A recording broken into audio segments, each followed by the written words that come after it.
record. Good, and then we have something to. Well, I can report while we have a lull here that the trail usage between FH Fox Bridge and Monkey Run, which is the section we're on the most, is just 10 times what it ever was before. That's awesome. People all the time, dog walkers, bikers, joggers, walkers, tons of people. It's amazing. Resurfacing? New surfacing. Oh, yeah, it's new It's surfacing. drawing people Yeah. out more frequently. That's what it is, yeah. Yeah. Yeah. Well, and you can continue on. Yes, this month, and I'm sure they're on that to side 13. too. I don't go that direction very often. So. Yeah, very exciting. Okay, well, let's call us to order at 7:03 on October 20th, 2025. And let's see, let's do introductions because we have some guests here. So I'll start. I'm Alice Green. I chair the Rail Trail Task Force, and we'll go around the circle in this direction, and then we'll do the folks that are on Zoom. So I'll pass it to you, Rose. Hello, Rose Borthwick. I'm the Rail Trail Secretary. I live in Freedom. Welcome. And Hi, my name is Anna Marie. I'm a student at TC3. I attended a meeting before and then I got very busy. But I live in Dryden. I live right in there. Hi, I'm Chase. I'm a TC3 student, first year. Was introduced as Omri and also the Outdoors Club at TC3. I'm from New York City and I'm pretty excited to hear more and learn more about the community and area as well, especially for the trail. great. Thank you, Chase. Todd Bittner, I'm a task force member and I'm also the director of natural areas at Cornell Botanic Gardens. Chip McAlpine, resident of Freeville. Susan Ashdown, resident of Varna, task force member. And I'm Sue Funicelli, and I'm on the task force, and I live in Varna. Great. And on my screen, I first see Tony. I'm Tony Bretcher. I'm on the board and I live in Ellis Hollow in Dryden. Chris. I'm Chris Tesalia Himes on the task force, and I am a resident in Etna. I'm Diane Tesalia Himes, residing in Etna with Chris, and on the task force and chair of the design committee, or outreach committee, I guess we call it now. And Steve. I'm Steve Wyans. I'm on the task force. I live in Dryden. Great. Wonderful. Welcome, everybody. Our first item on the agenda after introductions is any additions or changes to the agenda. I got one set of additions to Todd's report on the NYSEG Bridge, which we'll add to the agenda when we get to that item. Anything else? Okay, let's move on to the approval of the September minutes. Oh, good. Gwen is able to join us. Good.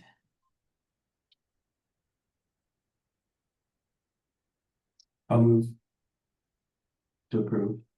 Move to approve. Any second? Great. All in favor of approving the September minutes as written? Looks like it's unanimous. Thanks again, Rose. Yes, you can approve. You can approve your own minutes. Yeah.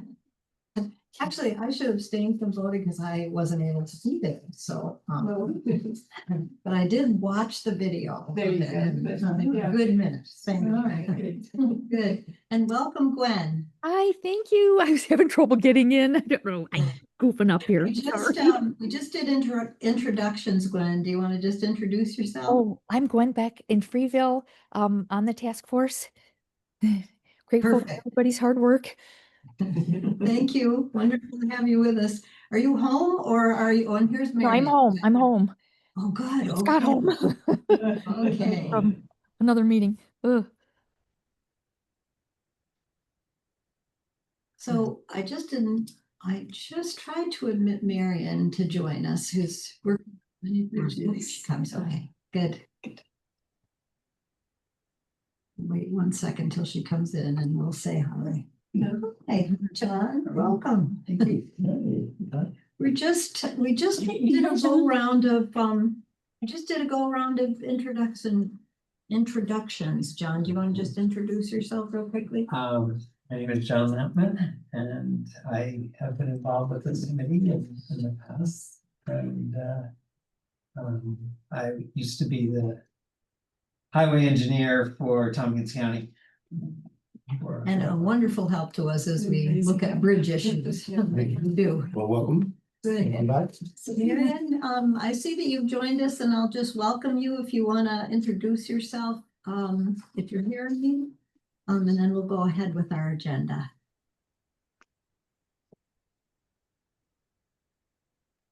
Oh, looks like joining us. She unmuted. She unmuted. Oh, you're yeah, unmuted. but Hello, this is Marion.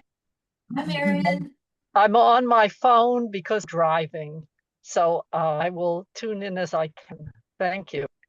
Okay, great. Thank you, Marion. Thanks for letting us know you're on the phone. Good. Okay, so moving right on, we've got project management committee reports. And Dan is not with us yet. He was teaching a class. Dan, what do you want to pass some agendas over? Yeah. Yeah. Dan was teaching a class tonight. He didn't send me a note to remind me that that's happening, but it's possible he's not able to join us for that reason. I think last month Christina joined us when he couldn't. But we'll just wait and see. I stopped in and talked with Ray Berger at planning today, and so I got a couple of updates. On Route 13 bridge construction, the RFP that we had been waiting to be approved by DOT just got one more approval. It's been a long punch list. We had to redo the RFP for the bridge, and again, I was reminded by Ray that the thing that held up the low bidder in the last round of bidding for the bridges was a requirement for minority and women hiring, and that has been removed from the requirements now. So had that happened last May, we could have gone with the low bidder that came in back then. But according to Ray, there are still some items on the punch list that they are asking asking our engineer to go back and forth with them. But there continues to be active communication between our engineer, Erdman Anthony, and the officials in DOT that are still reviewing our. So you said they've not approved it. They have not. No. They've approved one level of the RFP. They've evaluated and approved one level of the RFP, but there are still questions on the punch list. Yeah, so instead of them in aggregate reviewing all of it and saying, here's 50 things that you need to fix, it's like it goes to one person and they find 3 things that need to be changed, and then we make those changes. And Paul has been doing it like right away, so there isn't a delay on our end. And then it goes to somebody else in DOT and they look at some other part of it and they say, change these 4 things and whatever. So that's been literally 3 weeks of back and forth, I think. Yes, I think that's right. That we've been, because they started in like the 3rd week of September, this kind of sequence of things. So it's almost a month now. Yeah, and we made a special request, you might remember, for them to move things along because of the fact that they held us up so much on construction this season. And we were hoping that they told us that if they finished their financial reviews at the end of September, they'd be able to get to us. But now we're at October 20th and we're not there yet. So death by 1,000 cuts, I think, is the one way of describing what's happening. still, if the approval comes through, we hope to issue the RFP immediately. And we'll put the lowest required number of weeks out there for returns of proposal, because we believe that many of the companies that bid on the project last May will bid again. So there still is an opportunity for us to get that RFP out, choose a builder for the bridge, and begin moving forward, depending on the backload of the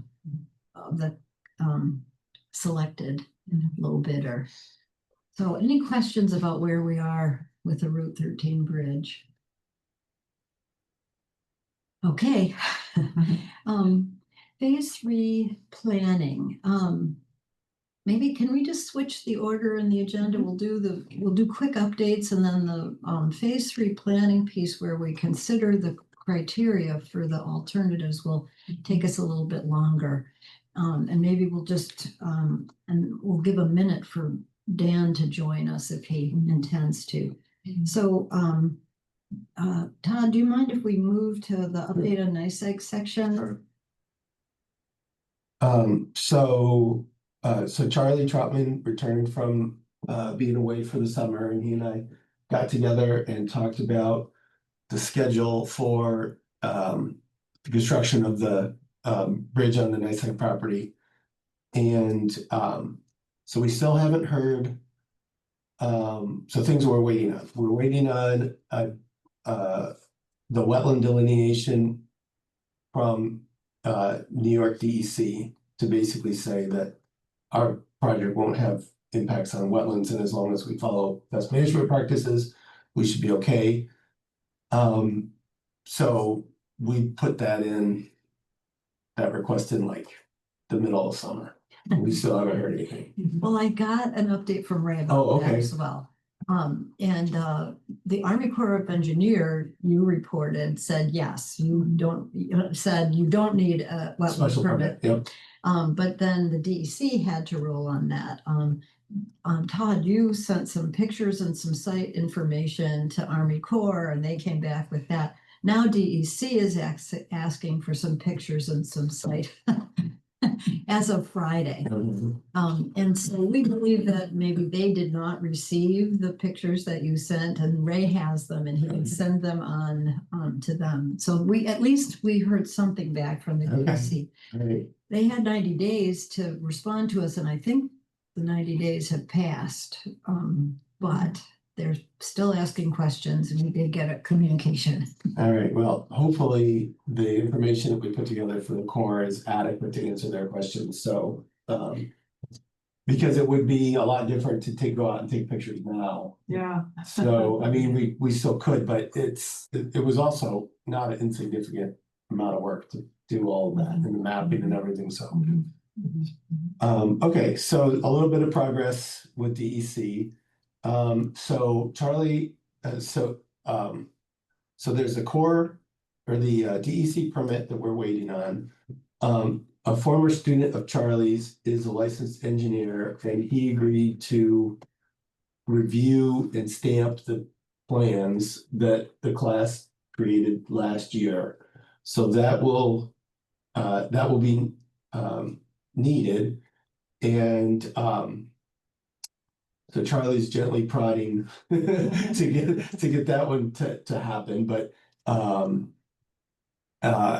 we're fairly confident that they'll be able to do it, and if any changes need to be made, they are probably going to be minor. So so that one is the next thing, and then the next one is just the construction schedule. And given where we are in the year, we talked about it's not really realistic to try to do anything yet this fall semester. So waiting until March or April of next year to actually do the construction.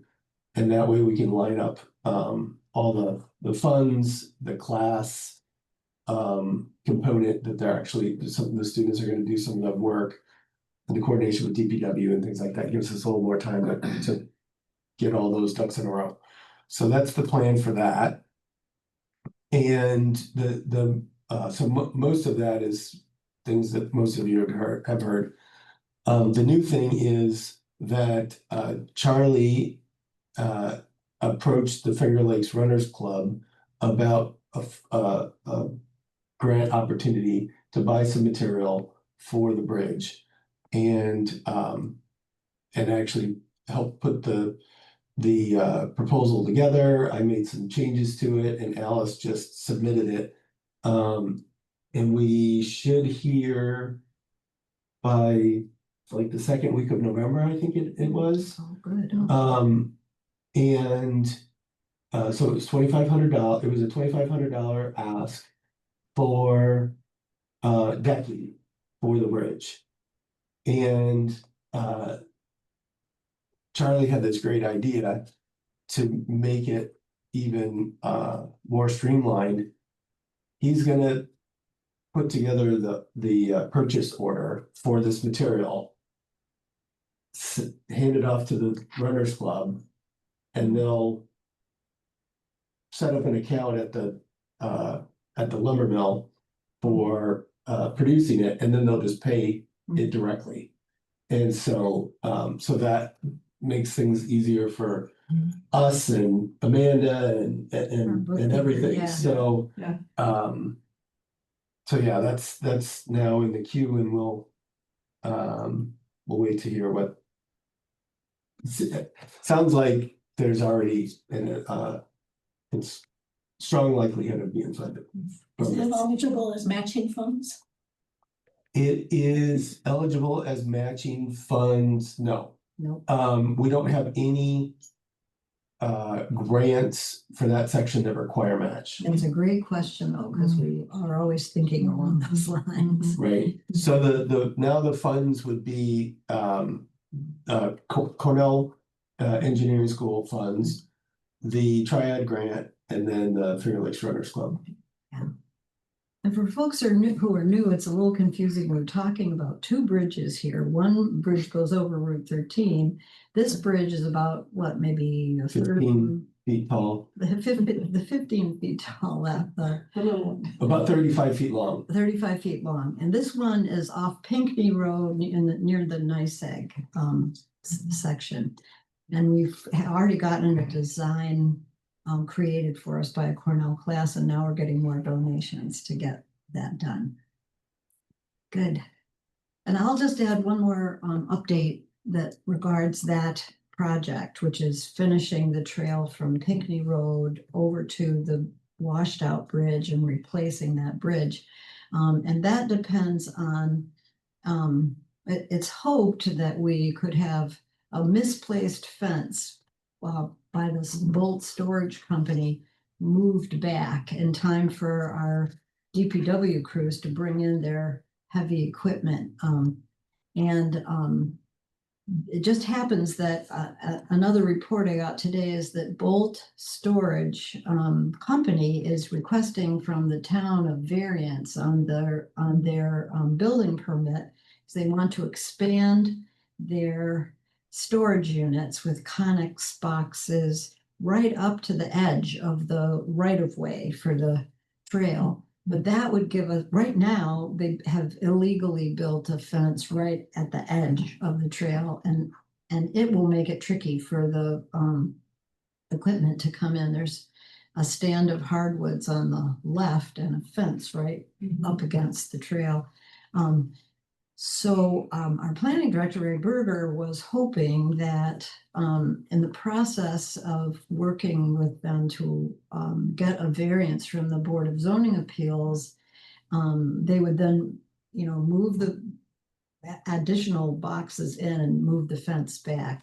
But what I learned today is that they've been lagging on submitting their request for the variance to the Board of Zoning Appeals. And so apparently the moving the fence is being held up by their variance request, but they haven't officially submitted their variance request. So I had. Well, we also wanted them to give us an easement. And we wanted them to give us an easement. So I talked with Ray about that today and said, yeah, we give them the variance and we say, and now you can give us the easement, please. Not a good pro pro quo, but that's our hope, that they'll move their storage unit, move the fence, and give us the easement. We can demand that they move the fence. It's illegal, right? It violates the terms of their building permit. Yeah, There you go. yeah. Okay. And strictly speaking, what I'm hearing is that the town would be reluctant to do a lawsuit because it would be expensive and so on and so forth. But we got a letter from the owner saying, we want to operate in good faith with you. It's just that they're taking a while. They went from being a two-person show here in Dryden to having units all over the country. And so they are moving as quickly back here in their home territory. So I had asked, what's the drop dead date for construction begin for this NYSEG bridge and refinishing of the trail? And we were thinking March or April. And Ray said it's possible that it will take that long to get their variance request in and reviewed by Board of Zoning Appeals. But we still have a few months to be able to get that all through. So any other questions about the update, number of different facets of the update on the next bridge that we're building at NYSEG? A related question, is that the last piece of easement or whatever that's needed to run to 366? We have one more in there, but our planning director has been in touch with that building owner before we were getting stonewalled. But now one of the co-owners of the property, the only other property that would get us through 366 passed away, and the niece is in the courts getting ownership of her uncle's, who passed away, section, and appears to be willing to give us an easement once, because she wishes to develop about 70 acres in that section. So I asked if there had been any more contact with that, but we're kind of waiting. I think she's waiting to have it go through the courts and get full ownership. So we're gonna, once she owns it, we're gonna really reapproach her and ask her if she could give us the easement again. She wants to work with the town because she wants their help to develop that property. So I think there's very good reason to be hopeful that we can open to 366 as soon as that court action is done. Yeah. Well, we also have to get the funding to build the trail on that section. And we don't. It's a long piece. Yeah, we have a punch list for that one too. And one of our hopes, John, is that there will be another TAP grant. So we'll complete the Route 13 bridge, the pedestrian bridge over Route 13. We'll complete this little bridge over in the NYSEG section, get that one more property, and then we'll put in a request to TAP to finish the whole thing into Freeville. Which is a good segue to the maintenance. So, thank you. So we've had an engineering study. We got a grant from the Transportation Council of Tompkins County, the Tompkins County Transportation Council, to create some study of alternatives that we have to finish the trail. We have to get from Pinckney Road into the village of Freeville, and we have 4 property owners and 6 properties where we do not yet have easements. And so we asked Erdman Anthony, the same engineer that's doing the Route 13 bridge, to help us develop maps, and we've reviewed them in the last couple of meetings, maps of 3 alternatives. 1, stay on the trail. 2 and 3, workarounds off the trail, around properties that have resisted. Off the rail bed. Pardon? Off the rail bed. Off the rail bed, off the rail bed. Thank you. So we've reviewed the maps, but we asked Erdman Anthony to help create a set of criteria that would help us evaluate the three different alternatives. And our job tonight, I'll share in just a minute, it is to take a look at the matrix of evaluation criteria and look at each of the factors with each of the three alternatives that are being considered. Our job tonight is to weigh those alternatives to make a decision about which alternative we wish Erdman Anthony to give us the final aspect of their study report, which is more cost figures for building our preferred alternative. So with that as a context, I'll share the matrix.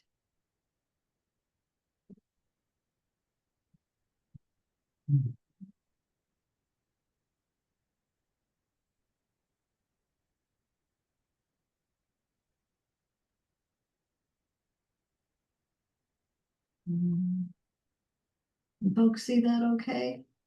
When I get to the top, here we go. Can you make it a little bigger? Let me see if I can. Maximize the zoom screen on that TV. Oh, there you okay, go. good, yeah, good. Thank you. I Probably should do do it it. a while ago. Oh, man. Todd, can I pass this to you? I can't see where the icons from here. Whoops. Oh, I just there. That's the old Zoom screen. I think it's behind it. Oh, there it is. There. Thank you. Yeah, that's great. Okay. Is that easier for folks to see? Yes. Here, okay, good. All right, so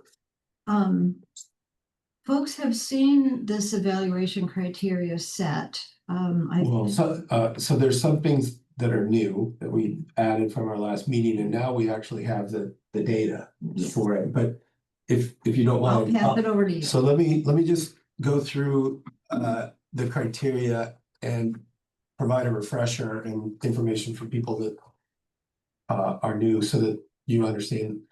So construction cost, these are supposed to be high range estimates of probable cost. And once we select the preferred alternative, which we hope to do tonight, the next step is Erdman Anthony will give us a detailed construction cost number for just that preferred alternative.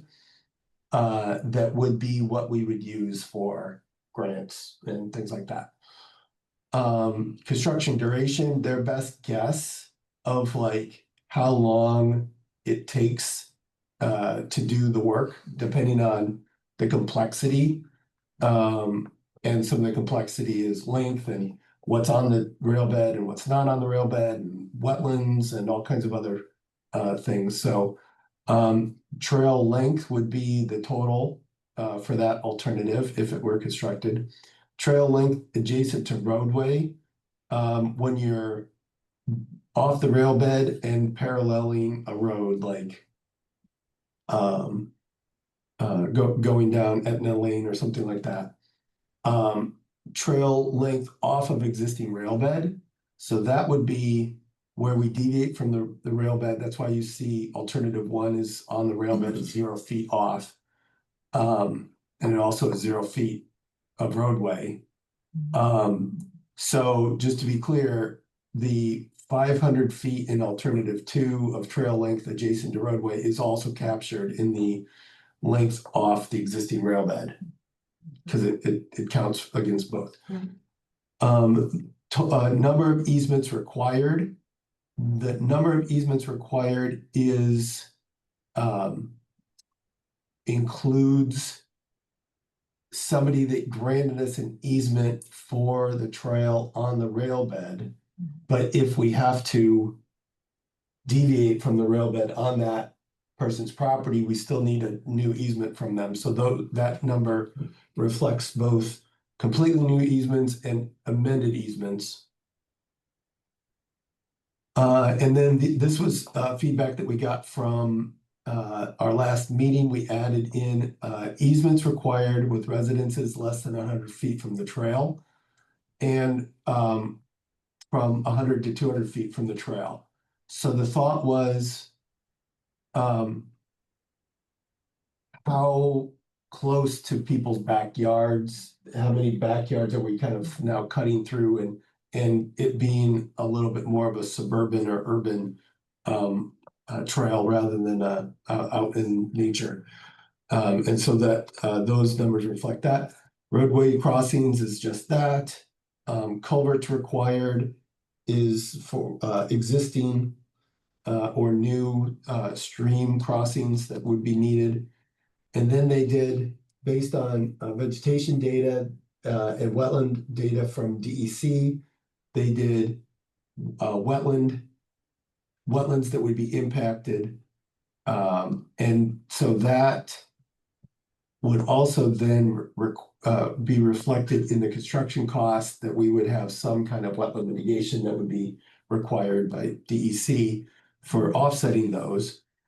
And then we tallied up the mature vegetation, like forest vegetation, that would need to be cleared for construction of the trail through those areas as another kind of environmental measure, but also because of if we get state or federal funding for this, then it's going to require surveys for the long-eared, the long-nosed bat, and add to complexity and potential cost relative to endangered species impacts, or limit when we can do tree clearing to the winter and add to complexity in some other way. So so we thought that those were good overall measures, and we decided to not like rank them or weight them. We still could if we wanted to, but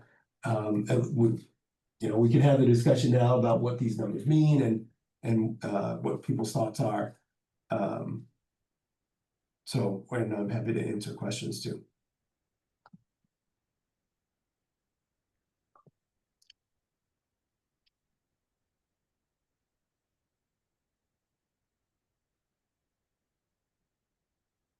Can I just ask about additional easements required under alternative 1, which is following the rail bed?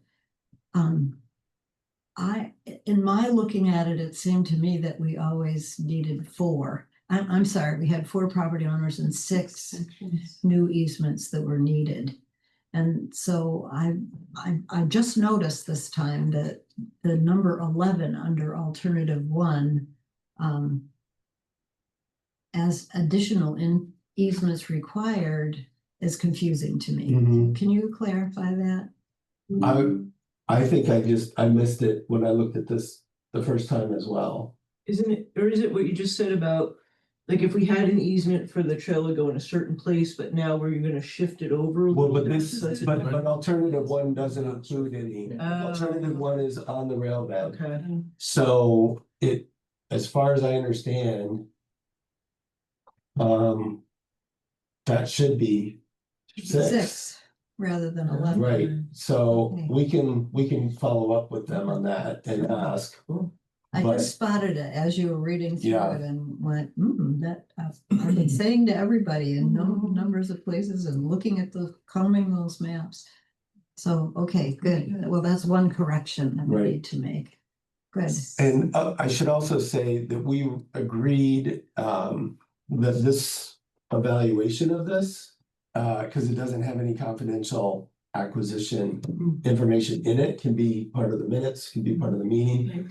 But we aren't planning to share the map tonight that has the confidential information on it. So, but there aren't any changes to the map since last meeting when we did share it. And we've reviewed the maps in executive session so that we're not saying the names of property owners in a public setting. Right.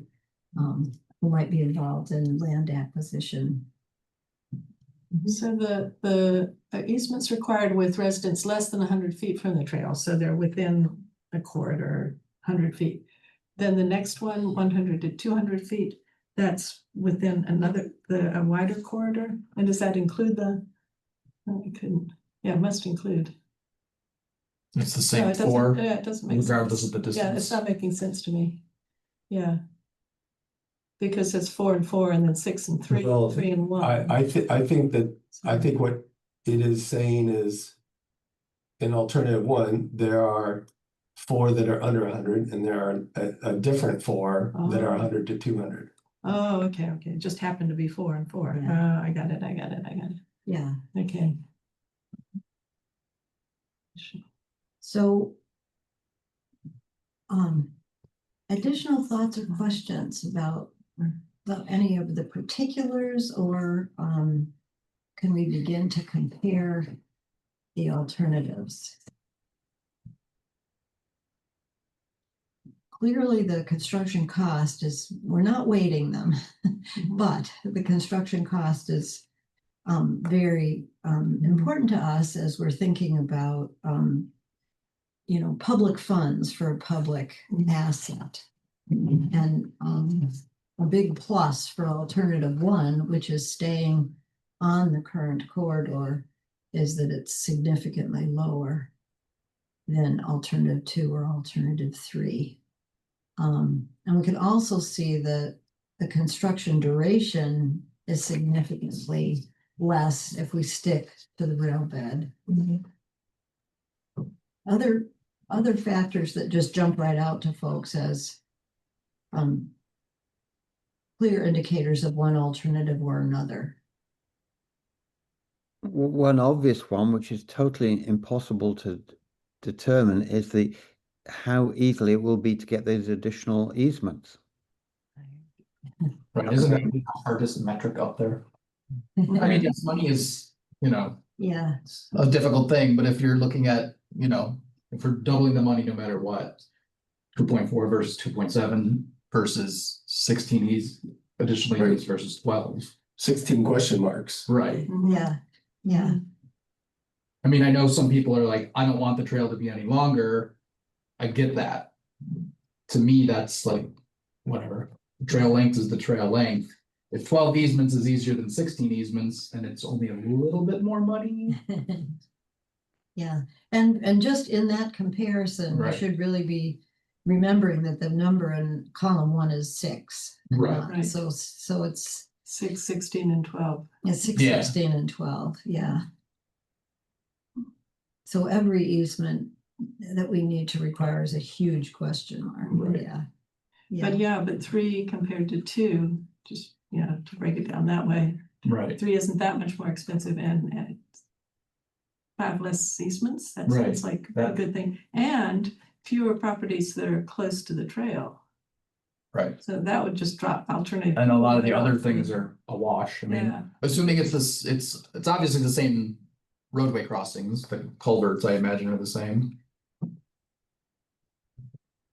It's not road- not I roadway. wouldn't assume that. So Okay. the two alternate, well, let me just take a step back. So the whole area around Etna has a huge number of wetlands in it, and there's no way to kind of navigate and kind of minimize them. Right. And most of them are fairly intact because it's a remote area, and it would be a shame to essentially dissect them. So the way that the trail would be built in these areas is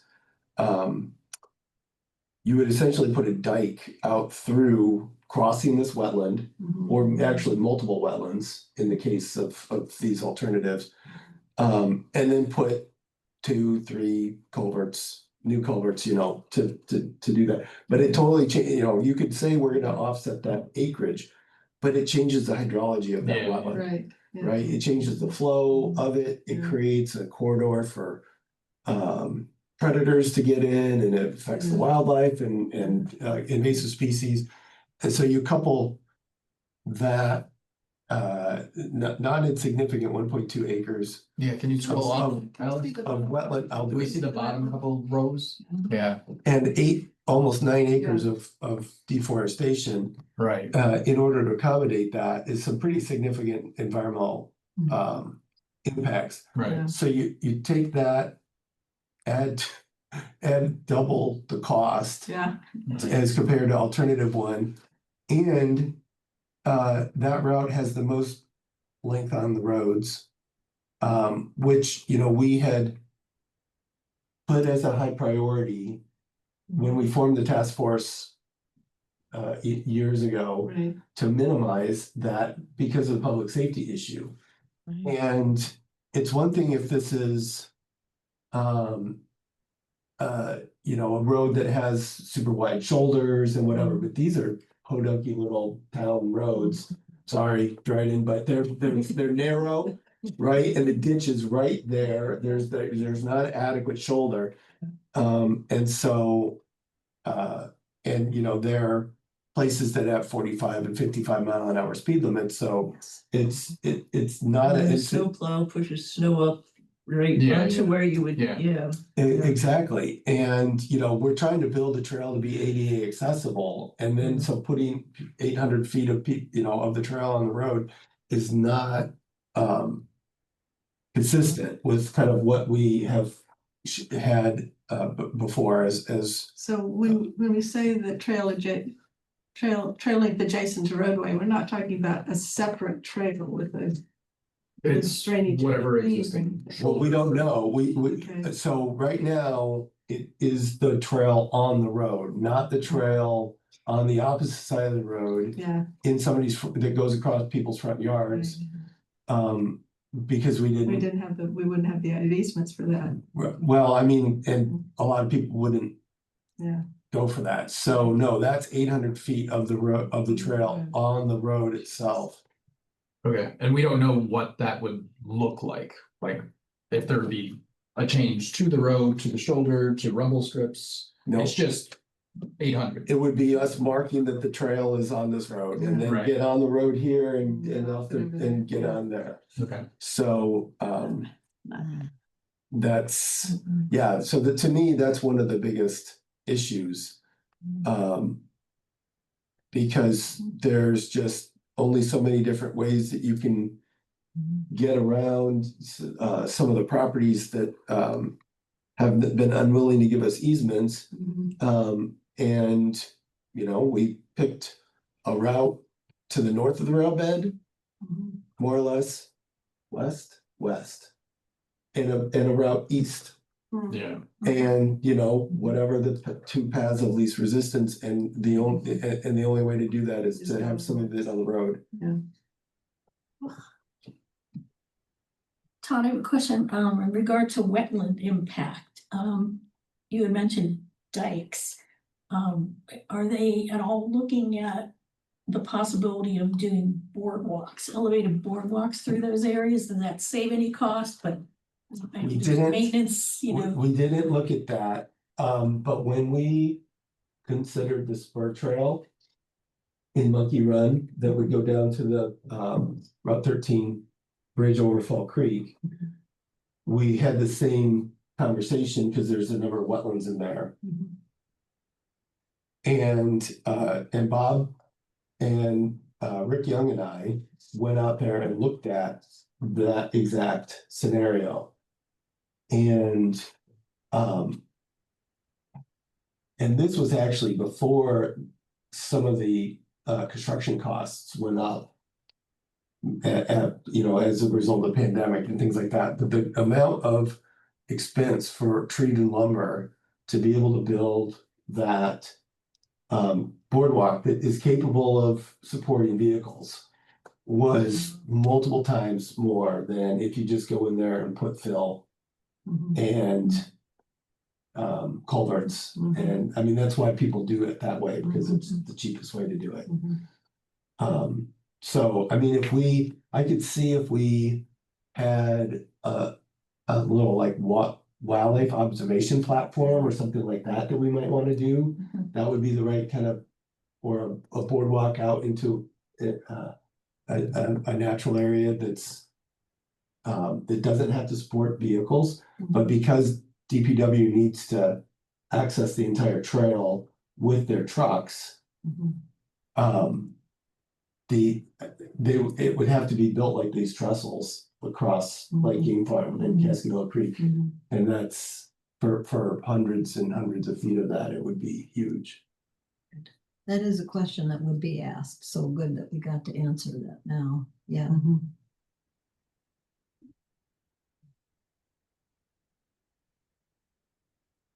Yeah, you see those boardwalks, you know, on trails all over the country, but they're like little pedestrian trails. And they're not very long.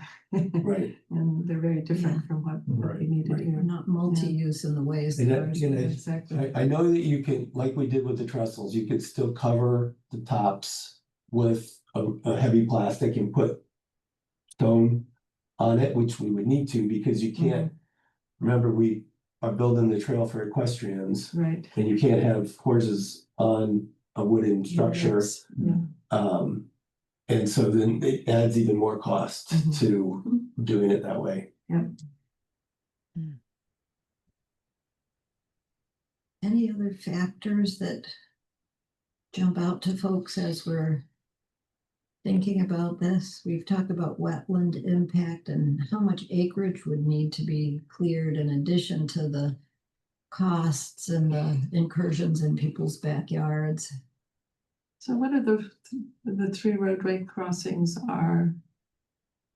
What are those three crossings? And are they the same for each? Oh, 355, sorry. Yeah, so there's two. Oh, no, it's 333. Yeah, it's all the same roads. Yeah, The okay, roads all need to be crossed the same, in the the same way. So it's Route 366, Kirk and Etna Okay. roads that all Right. need to be crossed. 66. Okay.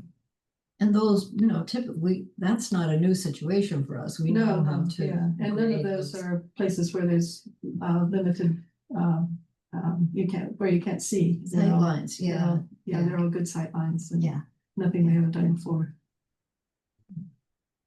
And they're all the same, that's what I wanted to know. So,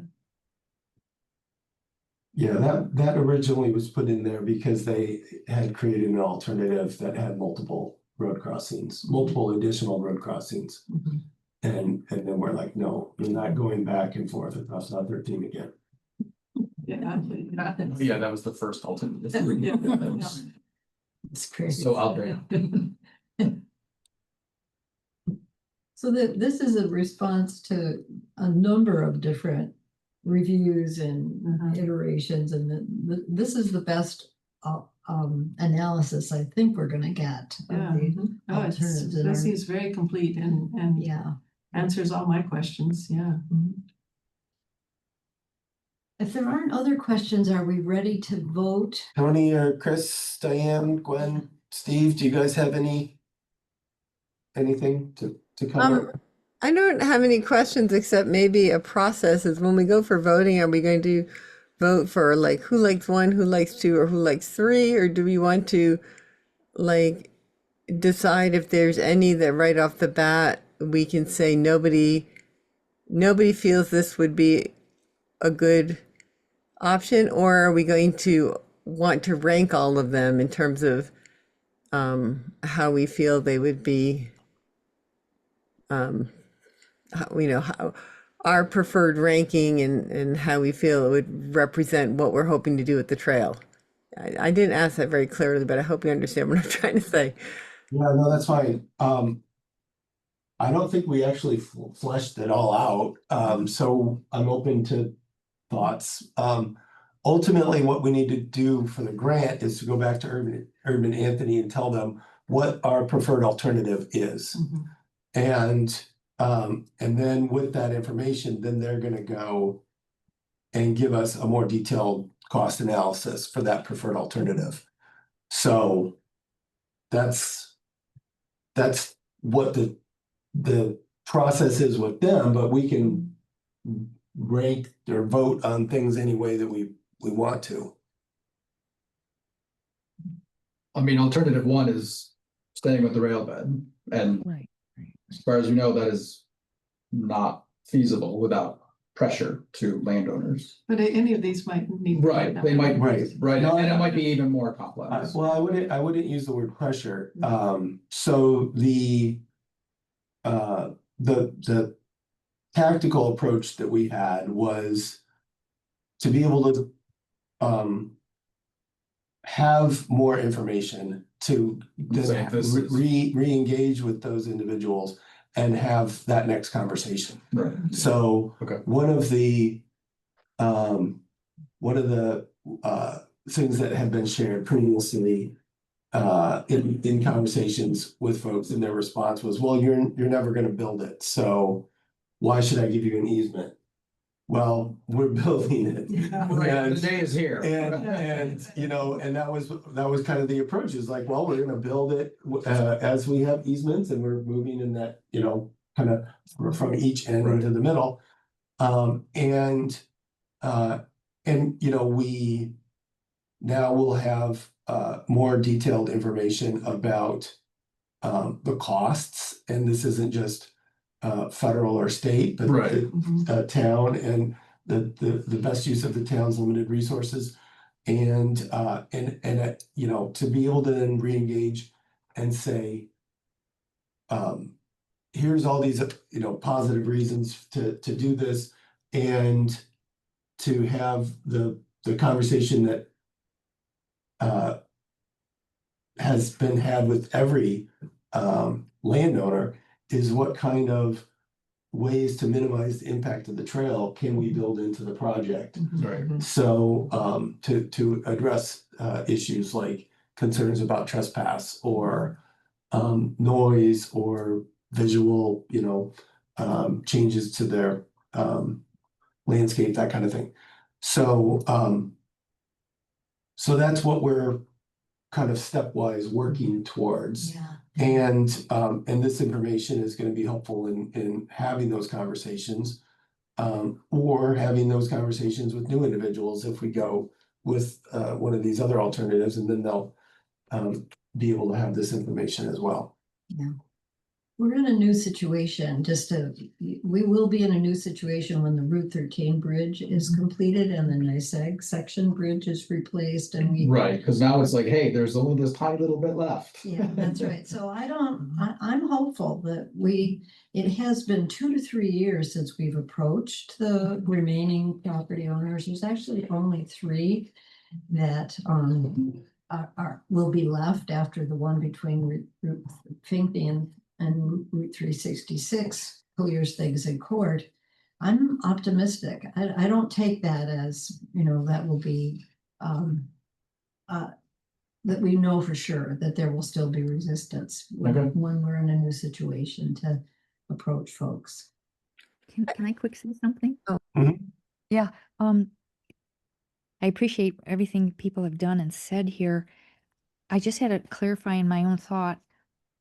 As Chip said, alternative 1 is staying with the rail bed. That's the original plan. And what my question is, are we wanting to get Erdman Anthony's more detailed report on either 2 or 3, or are we just picking one and going with it? I don't know if I made that clear. We're so. Does that make sense what I just said? I can say it again. Erdman Anthony will only do one detailed cost analysis Okay. for one of the alternatives. And we need to determine which of these 3 is the one that we want to recommend and call the preferred alternative. Okay. That's how it was put in the grant. Okay. So I think all these alternatives show that we've done our homework like we did when the bridge was being proposed in the beginning, and people were saying we should go under the other bridge. And we did all that investigation and found that the bridge was actually the best way to go, and the DOT recommended that. And so if anyone is going to feel like we are railroading this idea through and we haven't done our homework, we have done our homework. But to me, alternative 1 is the best way in terms of building the trail. So the construction cost here is the best estimate they could make, given, you know, what information they had. The construction cost, going to do the detailed one, we can actually use for writing grants. Right. Yeah, we're not going to use 1.5 or 2.3 or 2.7. Yeah. We just needed a call it a plus or minus $250,000 number. Yeah. And now they're going to go back and provide a more detailed breakdown so that we would be able to use that number reliably for grants. which I'll say we did with another company before we hired Urban Anthony, when we did the Route 13 feasibility study. And it came back and you know, our total cost now is like 2.5 times higher than their original estimate. Now, of course, their estimate was also like 7 years ago. Yeah. So, because some of these things take too long. Chris, you have another question, or Diane? Yeah.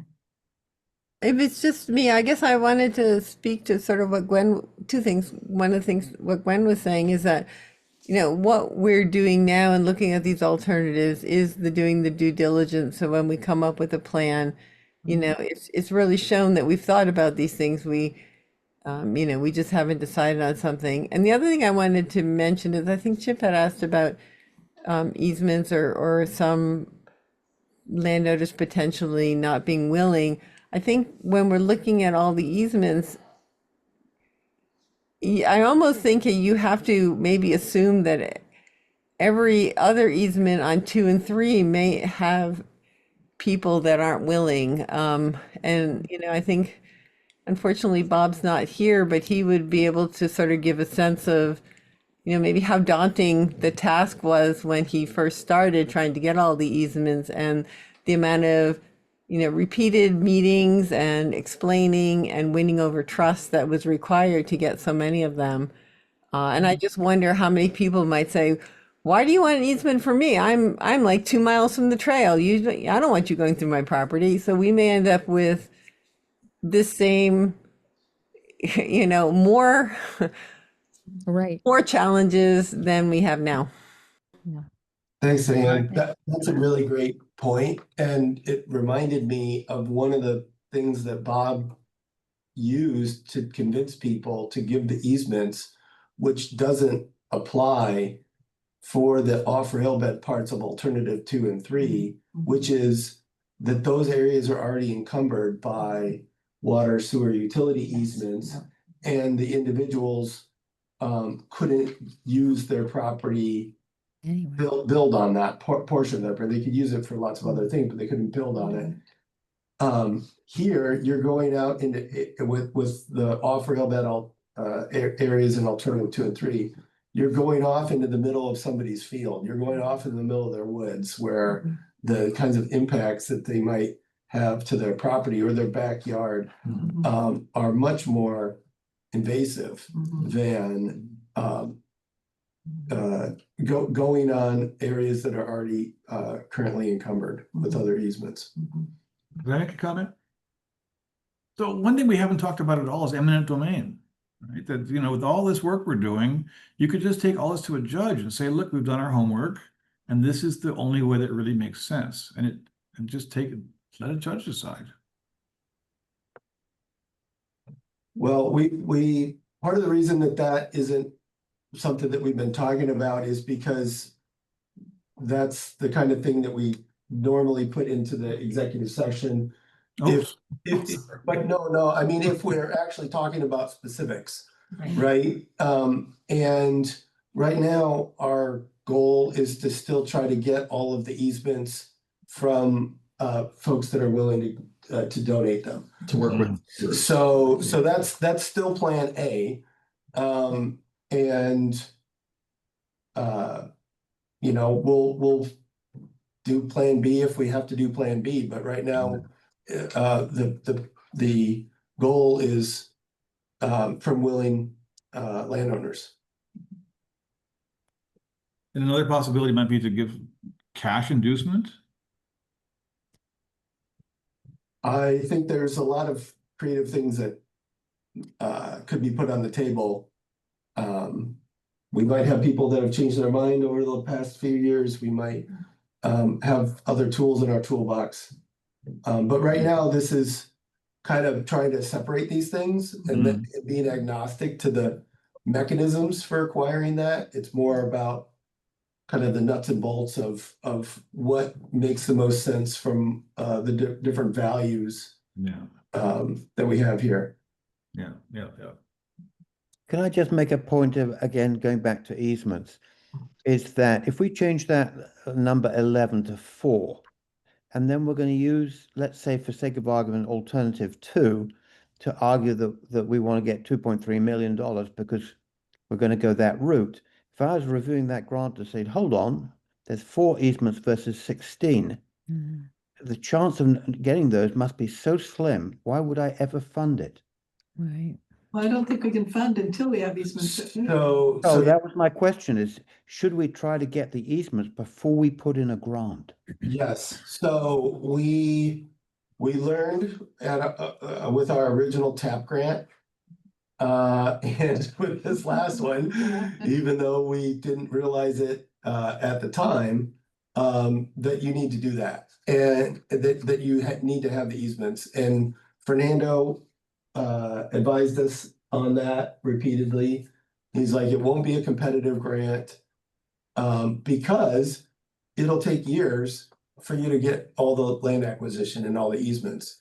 And so this is actually part of the sequence feasibility study, which is what we're doing right now, that then has enough information that we can go to the various landowners and have these next conversations, and then try to get the easements that we need and assemble all of them. So our project is completely ready. We have all the land acquisition, we know how much it's gonna cost, and then we can write the final TAP grant that funds everything. And we'll have at that time successfully completed one, right? And so we'll have a good track record and DOT will want to see this project finished that they've already invested in. So that's the sequence. But Tony, you have talked before about getting more information about the history of approaching those landowners and making sure that all that is lined up. And I see that as part of the work that we do after we get more information about the alternatives. When we have this information and we've compiled a kind of history of the approach to each landowner, and the bridge is finished. The Route 13 bridge is finished. That's the timing that I think is the right one for reapproaching those landowners. Okay, yeah. Good. Well, we're taking a little bit longer on this than I had envisioned when I was creating the agenda, but this is the most important action of the whole night. I was thinking that we would just vote on each of the alternatives. Diane, that was a creative thought that you had about weighing them somehow, or I didn't quite follow all the different ways that you spelled out that we might do this, but I think it would work for us to just go one alternative at a time and do a show of hands, unless people have a different idea. So could it be possible, would it be useful to have your first priority, your first vote, and then which one you go for second and third, so we can prioritize the 3? It's not going to make a difference, I don't think, to Erdman Anthony what our second best was. I think Okay. I'm only asking for one. we're just asking for one cost estimate for our preferred alternative. So you only get to vote for one. You only Each get- person, each task force, just to be clear, just the task force members are voting. And you only get to vote for one alternative, and we'll go one We'll at a go time. task force member by task force member and Okay, do that. Does that make sense to folks? We each get one vote. It's a public vote. This will Okay. be part of our minutes. Okay. So shall we start? Sure. Ready for the vote? I move that we vote for the preferred alternatives Second. as Alice outlined. Okay, all in favor of voting on alternatives? Let's move ahead. Okay. Let's just go right around the table here and then to the Zoom screen. So I vote for alternative 1. I vote for alternative 1. I vote for alternative 1. Am I next? Oh, number 1. Okay. And now on my screen, Gwen Alternative, I vote for alternative one. and Tony, Alternative one. One. Chris, Alternative one. Diane, Alternative 5. No, kidding, just one.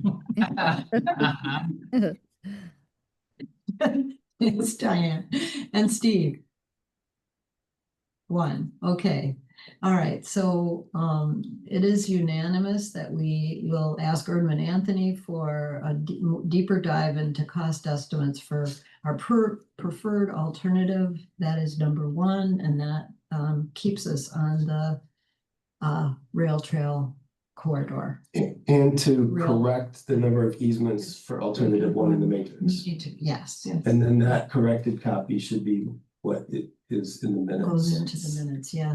So I will write to And ensure that the other easement numbers are correct too. just double check, Okay. yeah, since that one is off, Yeah. the one that we know the best is off.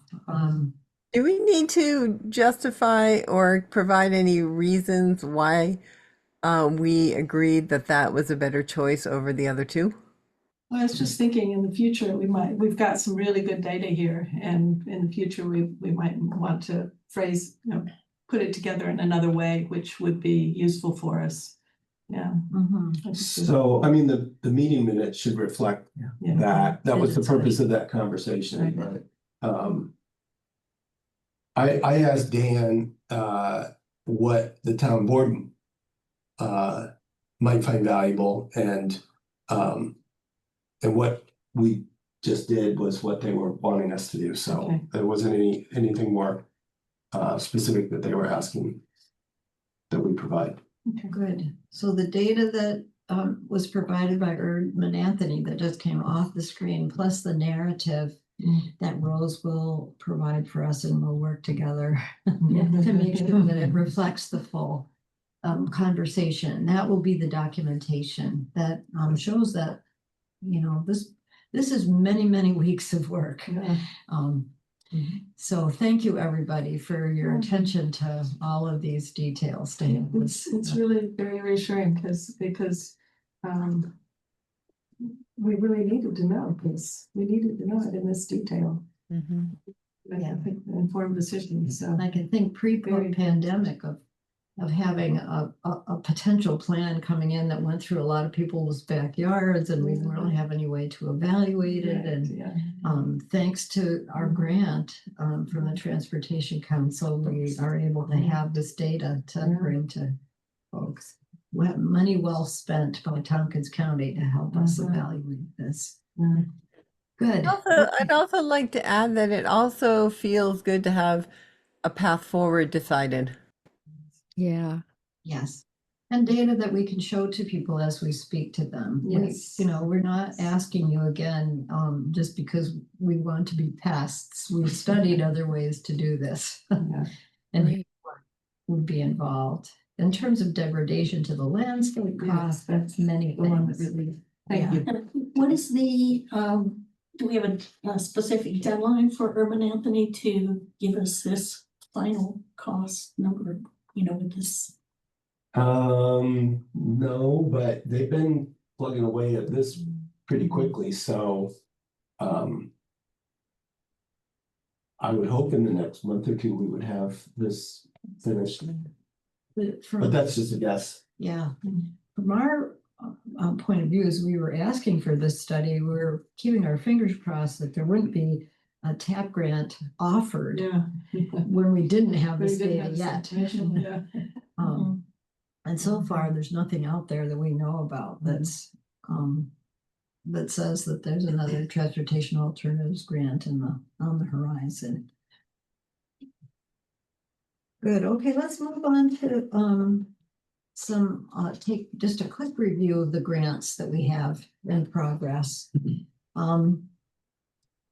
The largest grants that we have so far for this project are from state parks and DOT, Transportation Alternatives, and we need to renew both of those grants because of the fact that we are still waiting to get our bridge construction approved. So Ray Berger told me a week and a half ago that he would take responsibility for requesting the renewal of those grants, and we have assurances that that money is being held for us, and State Parks in particular said it's just a pro forma act for you to ask for the renewal. We do this all the time. We need documentation for the hopeful time when we finally close out the environmental protection grant. And I wanted to just talk a little bit about that with everybody, but particularly with Sue and Chip. Chip did a bunch of great mapping work for us. I mailed out a Google map that shows amenities along the trail. And Sue and I just worked on getting coordinates and that was from Purvis Road to Johnson Road in Freeville. And Sue did a bunch of work mapping coordinates for all the amenities along the trail from Game Farm Road to Route 13. We have coordinates now in pictures, but they're not yet in mapping form. So Chip, I'm wondering if I sent you the coordinates and pictures that Sue put together. Yeah. Could you add that to the Absolutely. Google map? Yeah.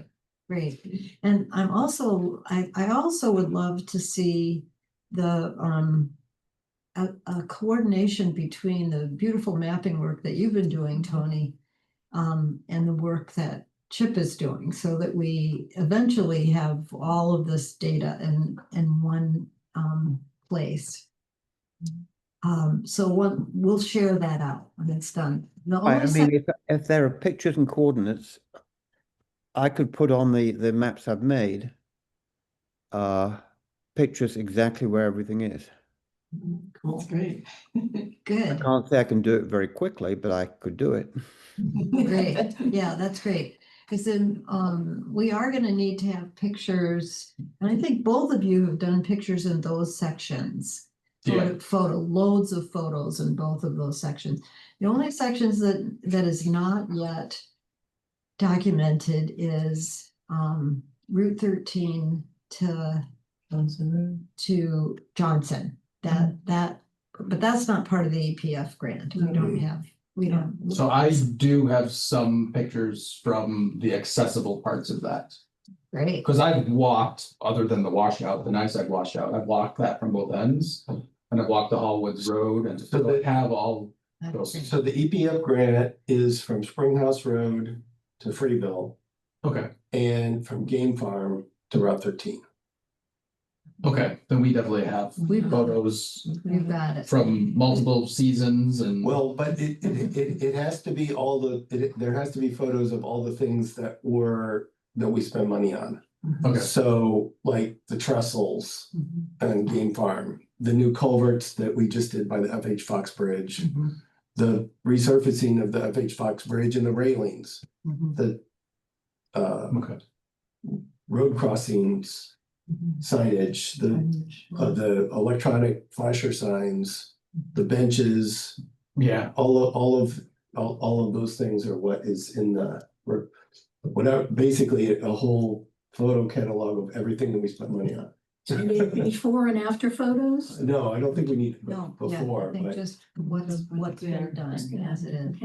So we'll at some I mean, I'd have to go back, but I probably have a couple hundred photos. okay. All right, great. Yeah. I mean, some of them are little overviews, like where it was like, multiple things at a parking entrance where it was just one wide angle photo, but they're all there. Yeah. And at least in the document, it was like, I spelled them all out individually. That's great. Yeah, I think they just want to double check, because they're gonna get here's a bunch of invoices, DPW time records, right? And they just spent 45 hours doing trail resurfacing in, whatever. And then they want to see a picture of the resurfaced trail. And, at that spot that corresponded to that phase of the project. So you created a kind of a list of a beginning list of what kinds of things they would be asking for. And I think what I'm hoping for is just a method for collecting it all. And I was thinking a Dropbox, just putting all the photos in a Dropbox. Yeah, I mean, right now, like, they're on my phone and like in a separate folder in Google Drive, and I think Sue had some of hers in the Yeah. Google Drive folder as well, You can so. put them in a Google Drive folder, that, As long as they're labeled, they have to be Yeah, labeled. they have that to be is the thing. labeled with the thing, the place and the thing, Okay, Yeah, not just whatever your camera gave it a name. okay, yeah. I can And we rename. have coordinates for many of them. We have coordinates for benches, we have Yeah. coordinates for mile markers, we have for crossing signs, etc. Yeah, so so you have, there's a Google Drive. I just want it all to go in one place. And you've created photos. Would somebody take responsibility for sending out a link to a Google Drive spot where it could all go? Yeah, absolutely. Thank you.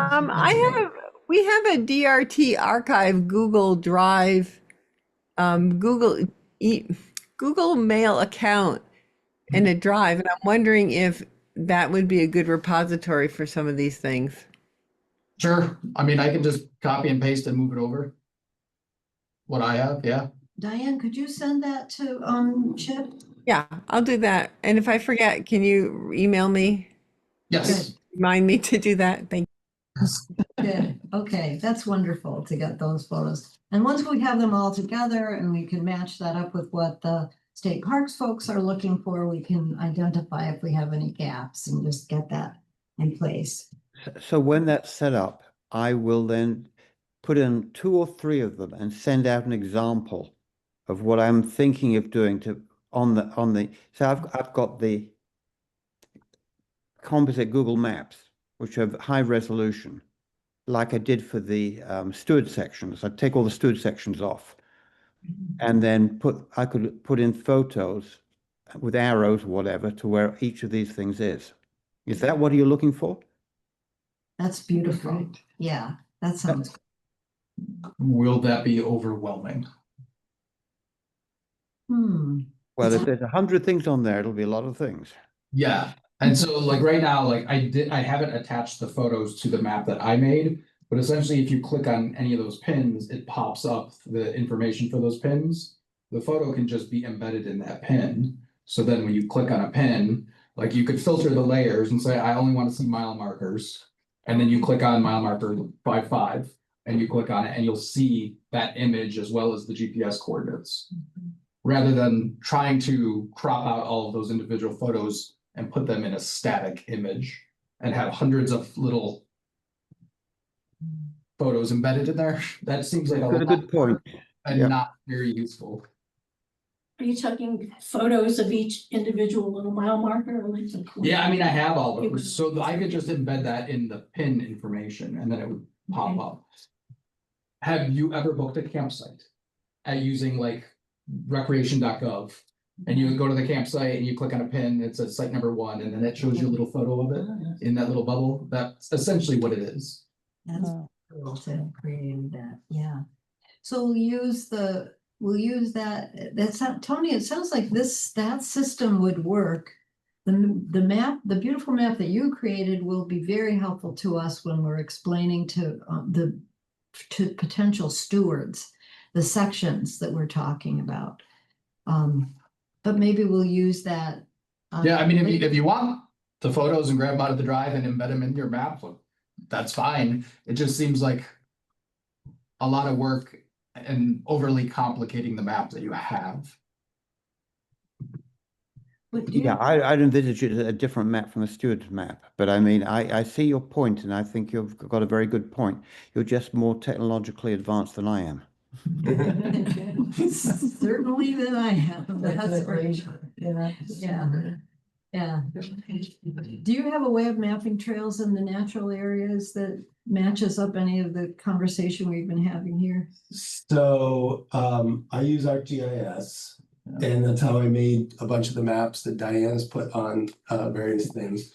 And recently, I've added the capability of adding photos to it, but most of this isn't like easily shareable.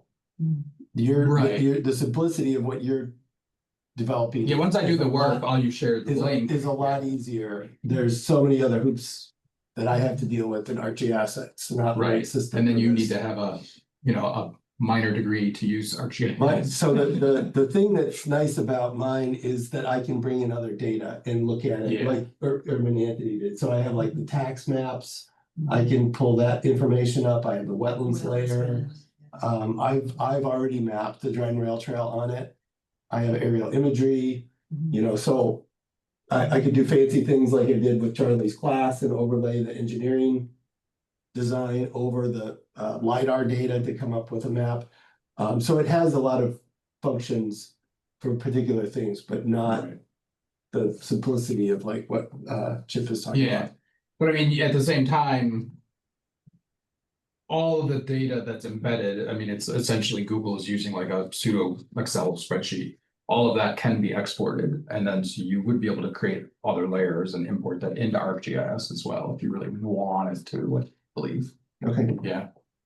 Cool. Yeah. Okay.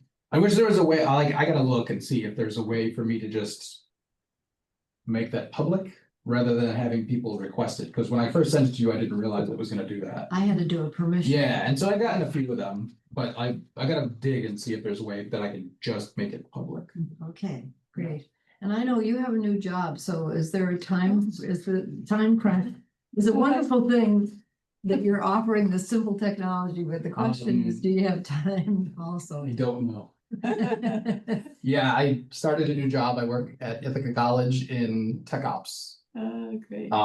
And for the time being, I'm also still working weekends at REI. Oh, So yeah, well, we know, yeah, I guess we would like this as soon as possible, but we're not closing out the EPF. Right, I mean, we're not gonna be able to close it out until the trail surfacing is done for the Monkey Run Road. But what I really wanted to make sure happened was that we got the photo documentation when it was still easy to take the photos of the things and not buried under snow and and trying to get pictures of stuff. Yeah. So so there is some latitude for us. It was mostly wanting to make sure that we got the that it's all been photos, collected. when Right. it was visible. Yeah. Good. Okay. We're running a little late, but we'll try to zip through the rest of these items here. So thank you to both of you guys for being willing to work on that, and Tony for all your mapping work, and we'll talk more about that Stewards map in a moment. Just to finish what's going on with grants review, I wanted to mention that everybody knows that the work at the FH Fox section is done. It's wonderful. However, Todd reported that the hillside seeding wasn't done adequately. And so we have a situation where the DPW needs to order some additional seed. And you want to say anything more about that? I haven't talked to Rick, so I'm hoping it's all going to plan, but I need to check in with him and make sure that it is. But I also wanted to mention that we got a request from the New York State Inspector General's office that they were looking for tree planting opportunities. And as part of the 25 million tree planting initiative in New York State. And in a week, we organized a tree planting and we planted nearly 30 trees with them out on the site 2 weeks ago. And so the seeding is in addition to the tree planting there. Great, good. And finally, we submitted a mini grant application to Sustainable Finger Lakes for materials and supplies for the mini forest planting that we'll be hearing more about. We just asked for $350 for fencing. I've been in touch with Heidelberg Associates to let them know that we want to do that. I'm waiting to hear back from them to make sure that they're okay with us moving forward. I spoke with their representative, and DPW, I checked in with about the next step in our plan, and they're okay with our taking out invasives along there and even painting some of the stumps with Roundup or something that will help us keep the invasives off of that site. So let's go on to any questions about any of that of our grade. So was that anywhere on the trail or just for this project? That DPW was okay with pesticides? I just talked to Rick again about this morning, and he said, you know, we don't have any guys that do anything like spraying Roundup because we don't have anybody licensed to do it. So I said, well, this is a different plan. Marion can talk a little bit more about it, but it's not spraying. It's just dropping droplets or painting. And he said, well, it's okay with me. Okay. Okay. We don't have to ask again. We can do it in our discussion. Yeah, Okay. yeah. It isn't a material that I want to handle a lot, but we'll do a little bit. Judy Pierpont and Marion and I are going to be out there. Actually, tomorrow morning, we're planning to do a little work out there. I've used a lot of that stump killer, you know, down south.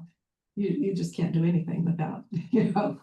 Yeah, getting down to the roots. Multiflora and It's literally just honeysuckle. painting it on with a little brush. It's That's our very plan. easy and not too invasive, I don't think, and it goes straight down to the roots and it works. It Good. works in the south, it's gotta work here. Okay, good. We also used it in seabird colonies too. And with seabird, Audubon. Yeah, That's so, you know, it's very targeted It's and very targeted. you know, any possible bad You're is not- outweighed by the good. You're not breathing anything or touching it or anything, so it's pretty magical stuff. I Okay, think. good. So be my first experience Yeah. tomorrow with that. Good. All right, let's go on to outreach and communication. I'll just mention, what I understand is that our welcome and stop signs are up. Our etiquette signs were not placed according to any plan. They went in kind of randomly. I understand that Rick's crews removed some of the etiquette signs. I talked to him about it this morning, and he said, I don't know where those are. I'll find out from my guys what happened with those. So once we get all the coordinates in place and some recommendations for where the rest of the signs want to go, we'll get a written plan and we'll give them to his folks. And if he doesn't have time to do them, that will be a volunteer opportunity. I explained to him, he was saying there's too many signs on the trail, and I reminded him that the etiquette signs go on the back of the mile markers, so it doesn't add any posts along the trail, and he had forgotten that. So it doesn't, it's not a problem for him to have the etiquette signs on the back of the mile markers, and he'll find the ones that didn't go up, and we'll work out a plan. Or the ones that got removed. For the ones that got removed, Okay. yes. Yeah, I don't remember what the final count was, but there was only a handful of them out of the total that we had created that didn't end up going up. Yes. And I've seen 2 or 3 that have come down from that initial.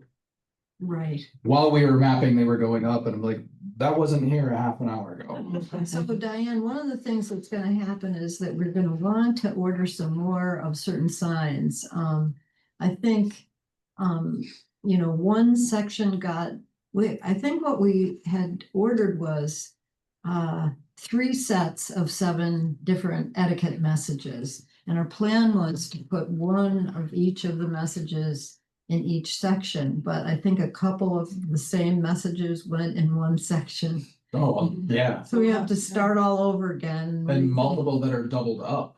Like Right. all the initial criteria, whether or not we told them exactly where, they broke all of the initial criteria. Yeah, well, I think they never really got clear instructions, and that's really on me. It took me a while to sort of mobilize to get what our plan would be, and meanwhile, some guys just were looking for something to do and grabbed the signs and went out and did them without Rick even knowing, actually. Okay. Speaking they of went out. signs going up, can we do the mile markers now between FH Fox Bridge and Route 13 or somewhere, or Monkey Run? if those mile markers could go up now, if you could get someone to measure it out and put them up. You know, that would be a fun, that could possibly be a volunteer activity in the, I don't know about this fall. I need to check the inventory of mile markers. Okay. I believe that Rick's crews about 2 months ago went to Bob's storage area and brought everything into their storage area. So I need to check where how many mile markers we have, and okay. I think the joggers would really appreciate that. Going with that, at some point, both sets of numbers are meeting in the middle, but they started from opposite ends. Right. So Yeah, eventually we get them, but Eventually. we have to finish trail first. Right. We could do this. But eventually, one of the sections is gonna have to flip flop, or we're just No, gonna say, we no. went to 8 here and we went to 9 here, and we're good with that. No, we start at one end and we go all the way to and we start at the other end. Okay, That's the Yeah, plan. that's the. so somewhere in the middle, the numbers are gonna go up and then come back down. Start. The numbers are on, okay, so the numbers. 1 are to on the right. 14 going from like left to right, and then we have 1 to 14 going right to left. Yeah. Okay, They're on the right hand side of the trail, one set, on the left hand side of the trail. oh, okay, so we are gonna put another set on the other side of the trail. Okay, Once we get the trail done. okay, Yeah, but the section you're saying, we like to get mile markers Between installed. FH Fox Bridge and where should we, Monkey Run? Well,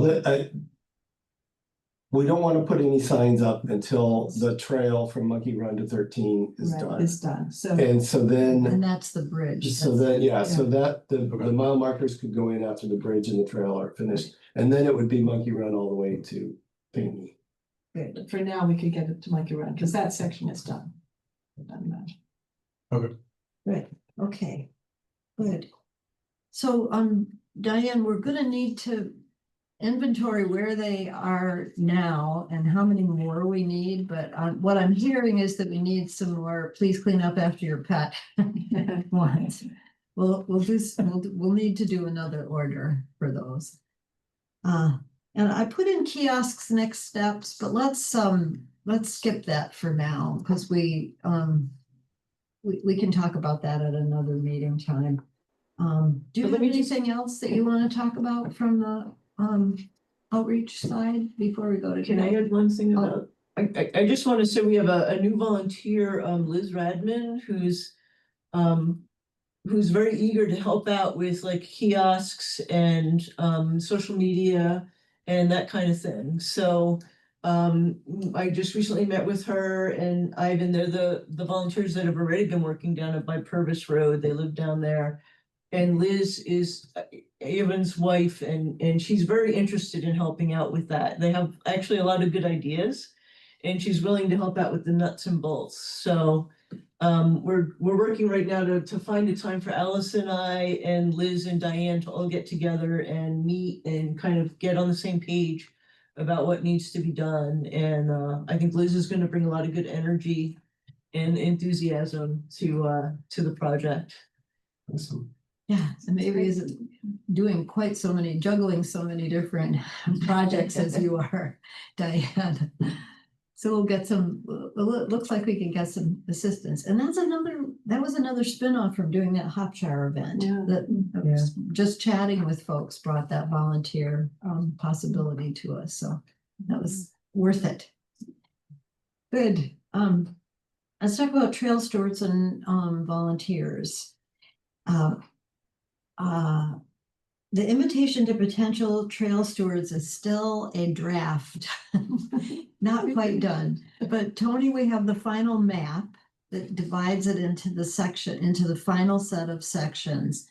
And I hope that we'll finish the invitation and Chris and Diane, you'll review it with us before we actually put it up. Does that sound good? Yeah. Yep. Draft out this week. Good. Also on the steward side, I'll just mention that Sue and I talked with a class of folks in the outing club at TC3. Outdoor adventure. Outdoor adventure, Yeah. not outing. Great. And we have two of the members here with us today. Yeah. Yeah, Jason and Anna Marie, thank you so much for all your interest. Do you guys want to say a little bit about what you're like interested in, or not to put you on the spot, but would you like to? I mean, I'm pretty, like, I am interested in hearing more about like people's also that our concept about like helping removing invasive species and like planting native plants and species and things Yeah. like that. It's like important work and for help in maintaining the ecosystem of the area. I'm pretty new to all of this. And I'm a little embarrassed to be on the spot, but I definitely like the concept and just what you guys are doing to help bring this trail together, especially connecting like with Dryden and all these other towns, including Ithaca. And I feel like it's important, especially when so many people depend on like vehicles. I think it's nice to have like accessibility somewhere you can walk and enjoy the nature and become part of it. That stewardship program is pretty, like volunteer room is pretty interesting, and I know that definitely more people would most likely want to be involved with that. If I had the ability to, of course, I would also be on there at all times possible. Again, I'm new to it, but I also definitely that the mini forest. Yeah. It's definitely something that's big. That's a I've had nice friend compact who's- project that you can work on. I've had a friend who's done a lot of work like that, and it's good. It's important to do. Yeah, I'd love to hear more. I'm new to the area, but it's good. And Chase, let me just tell you that don't be embarrassed that you're new, because that's the whole point of rail trails. It's one of the key goals is accessibility of connecting humans and people with nature and the trails in new ways. That's one of the goals. So we're excited to have people come who aren't really familiar, because that's like the whole point of why we're doing. That's one of the points of why we're doing this. So we're excited, and please don't be shy about that. I can feel that, and I appreciate it. Thank you. Yeah, sure. We were excited to hear that you might be considering a field trip to the Shug section of the trail with the whole outdoor adventure group. Yes, our club president was gonna come, unfortunately couldn't make it tonight, but we wanted to talk a bit more about kind of working together and crazy planning events. I know we talked about that in the car a little bit. And like doing outings to certain parts of the trail and helping with like cleanup or getting more people interested in the trail. Yeah. It's great. Yeah. Great. We need that fresh energy. Thank you. It's good. Yeah. Good. Okay, well, this really segues nicely into Marion. Are you hearing lots of good energy coming towards the mini forest project here? Are you still with us on the phone in the car? Okay, hi, I'm unmuted, I think. Yes. Yes, Yeah. we can hear you. Because I'm on my phone, I can't do the visuals, so you'll just hear my voice. So I heard the word mini forest, and that just made my eyes light up. So that's great.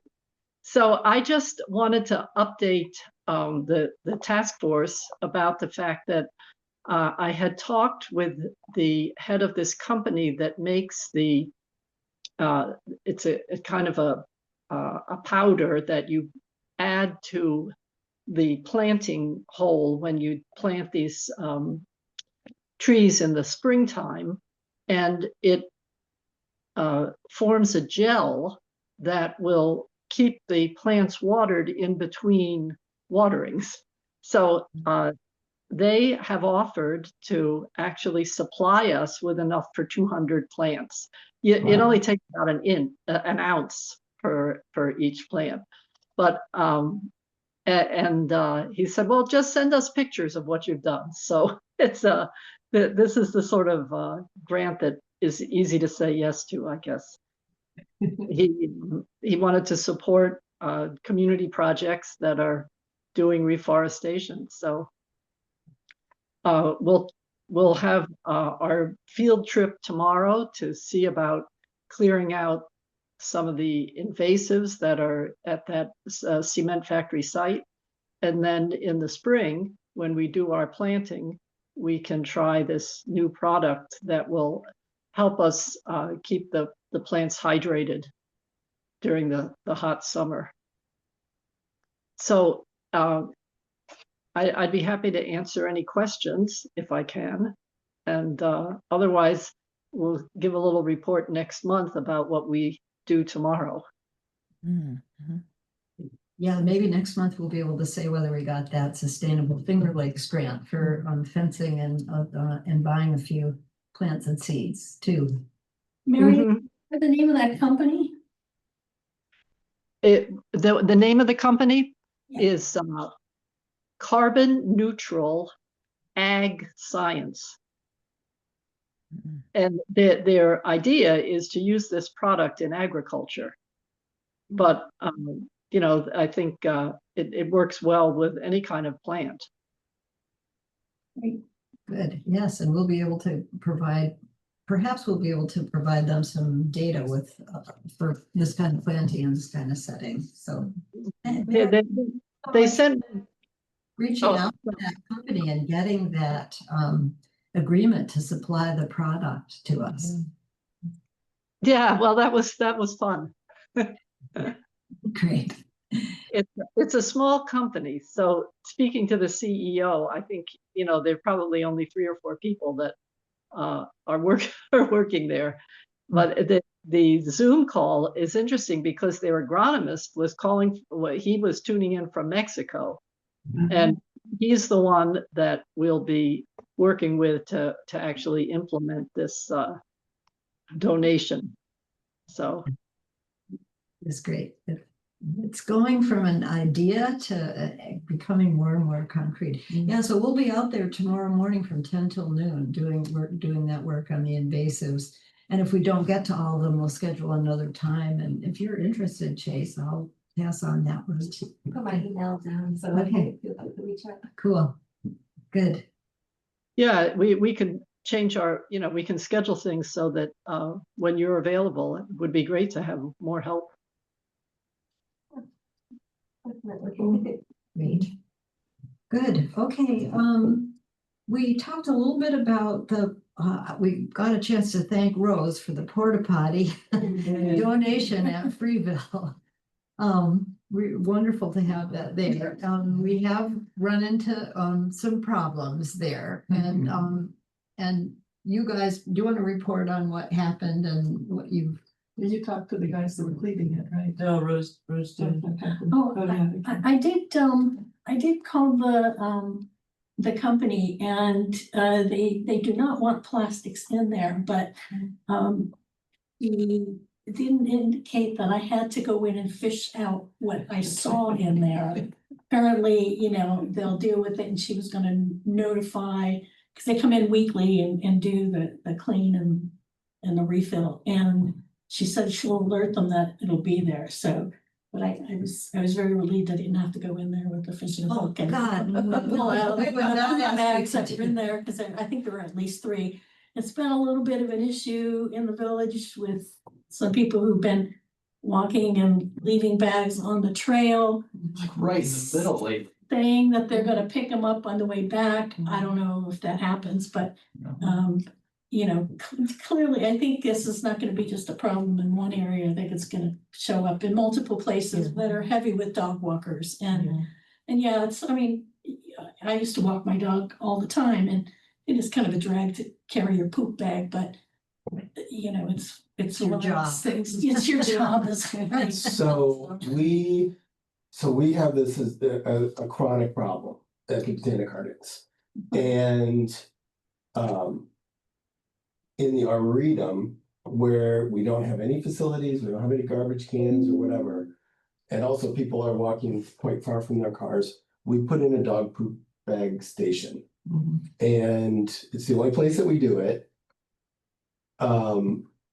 It might be something that a steward is willing to do for that section, but the actual physical thing of it is not that large. So it's a little garbage can, and it has a little container that has the bags provided as well, right? So it's like a one-stop shop. And if people, I mean, it's kind of, in some ways, it's rewarding bad behavior to solve the problem that way, but I just throw it out there as a potential solution for high problem areas, that there are those kinds of things, and then you need to Empty it there. have people that are willing to do that, which, by the way, should be somebody that owns a dog that walks on the yells it out, and not any of the rest of us that then volunteers to do that. But that would be a potential solution. That's a good idea. I was on the Freeville section and I noticed that the donor of the poop bag dispenser had a note on her poop bag dispenser that says, please don't stuff The filled poop back bag in the. back into this dispenser. Yeah, that's a problem. Because it's happening. Yeah. Yeah, so supply, if we had a steward was a dog walker who was willing to take responsibility for disposing of the contents of a small. I mean, I don't own a dog, but I'm there enough. I can't say that will do it on a regular basis, but I honestly wouldn't mind. Can you add Steve back? Steve dropped. Oh, I'm sorry. And I was trying to get Thank back. you, I couldn't see that. I didn't see that, thank you. But yeah, that, the one dog dispenser thing is on, I think it's a telephone pole. And it's very near, it's like 10 Yeah. feet from the porta potty, like if Right. we had Right. a bin, a waste bin, a garbage can, a drum, or whatever. Right there. They'd be like, okay, Yeah. well, don't leave it in the middle of the trail, you grab the bag, brought it, put it in there, don't put it in the porta potty, these are separate things. Yeah, In the meantime, I think we need a sign on the porta potty that says, don't put plastic in. yes, please. Even if And I'm gonna put up a sign, I'm not sure if it's still there. It was there Saturday? Okay. You did Sunday? put up a sign. I did put a sign. Yeah. Thank you, Yeah. Rose. Yeah. Good. Yeah, I rode by on Saturday and Sunday to the end of the lake, and it was still there then. Okay. They've done a cleaning since then, so Okay. that means it's. Yeah, because I think people are well-meaning by throwing their dog poop bags in there. They think they just don't realize that that's a Yeah. problem Yeah. for the equipment when they Well, empty they it. So we just should understand. Doing well, but they. well, you'd be surprised the things that people don't know. If they have no, They've never seen a porta potty in their lives before? they've never seen one emptied and cleaned. They don't understand what the empty process. They're thinking there's just like a giant bucket, it goes into a dumpster or something, and they're not understanding that poop bags are a problem. Yeah, I still don't get Thank it. you. I may have Trump for president. Thank you, not only for the donation, but for the sign. Yeah. Yeah. Okay, and I just want to let folks know that the peace pole that we approved, the Rotary Club peace pole. Will be installed on Wednesday at 4 o'clock, and local officials will be there. I'll speak on behalf of the trail, as I mentioned in my email, but everybody is really welcome to come to the dedication of the Rotary Peace Pole, and that is on this trail section across the street from Agway and next to the Creamery ice cream shop. Wednesday at 4. Good. Any other, thank you all for your patience with a little bit longer meeting than the agenda called for. Any last announcements or questions? Comments? Hearing none. I'll, I did press record, didn't I? Yes. Yeah.